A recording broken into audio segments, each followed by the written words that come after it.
Dr. Udai Pareek, I'm so proud of you. You've just received a Lifetime Achievement Award from the Asian OD Network. And the other night at EMPI, the students swarmed around you to have their picture taken with you. And as I introduced you to the Asian OD Network, I said, you not only brought OD to India, you brought HR, HRD, feedback, social psychology, applied behavioral science, and all of those kinds of wonderful things, organizational behavior. And so that's who you are. So please tell us the history of OD in India. Well, thank you, Roland, for this compliment. India, like in USA, we started OD in education. And the first OD work we did in the end of 1950s was action research in the school involving all the teachers, including the headmaster, and working on processes. And we also had T group kind of meetings there. Yes. So this was the beginning of the whole process. In the meantime, Max Corey, who was at that time Dean of the, he had retired actually, Dean of the Teachers College of Columbia University, had come to India. And he is very well known, and his book, Action Research in Education, was very well known at that time. And he helped us. There were T groups in his house in early 60s. And then he recommended, and I went to USA in 1961 to the NTL, where I got my training. And as a part of that, I was internship in the interns program. Ed Shine was my facilitator in that program. And after that, they made me the member of the NTL. And next year of that, they elected me to be the fellow of the NTL. Since then, fellowship has been terminated. I mean, there is no fellowship anymore. Right. And you were probably the first Asian. I was the first Asian to be Yes. to be there.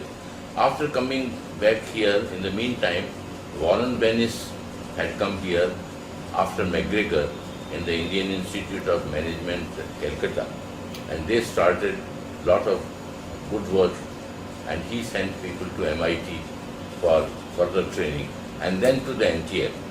So we had several people who went from the Calcutta in NTL. That is how in Calcutta it started.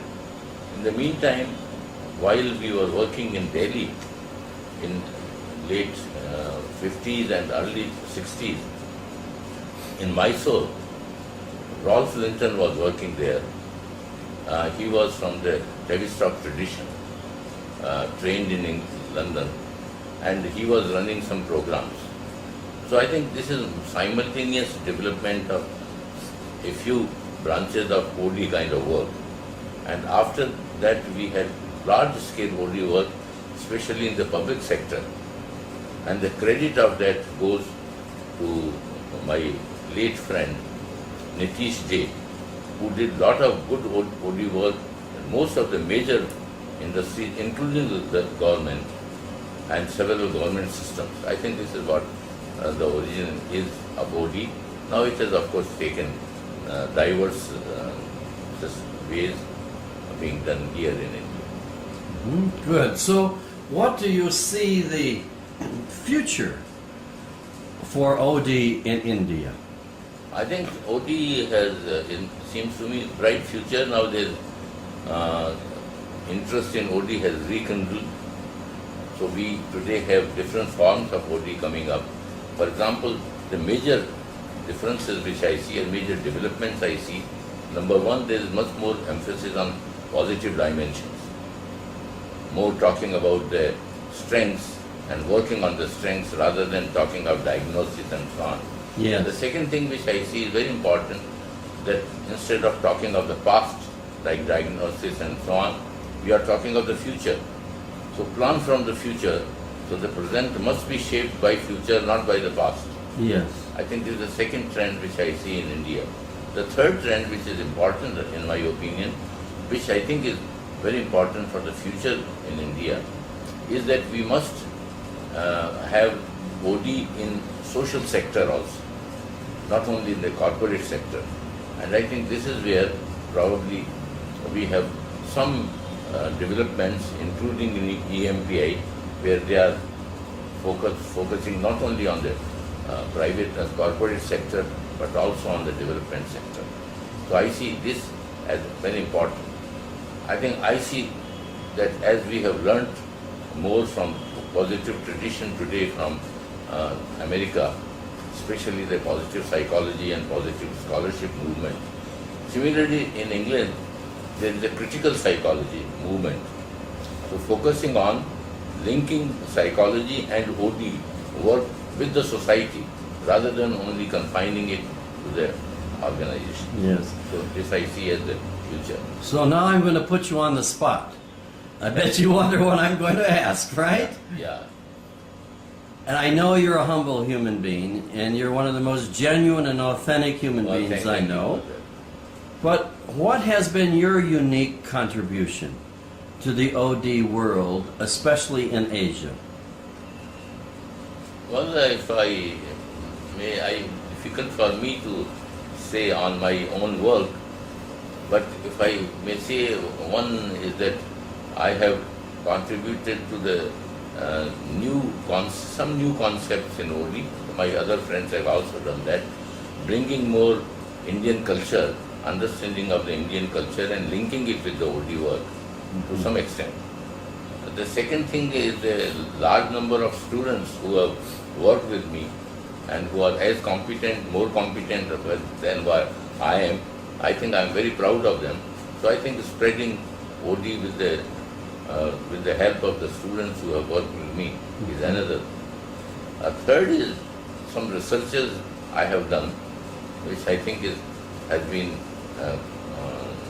seminal in advancing the role of organizational behavior in development.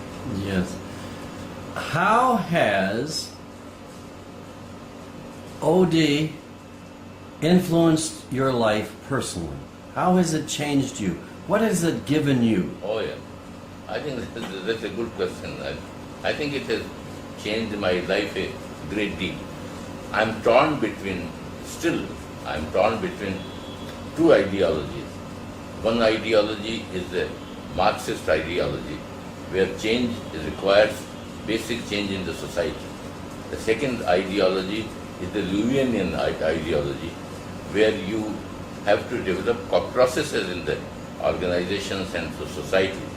So my interest is how can we build more and more social processes which will help us to transform the society, but at the same time bring about some basic changes which are required to redistribute power in the society. I think this has been my interest. So the influence which OD has on me is towards more process competence and use of process competence for making changes possible.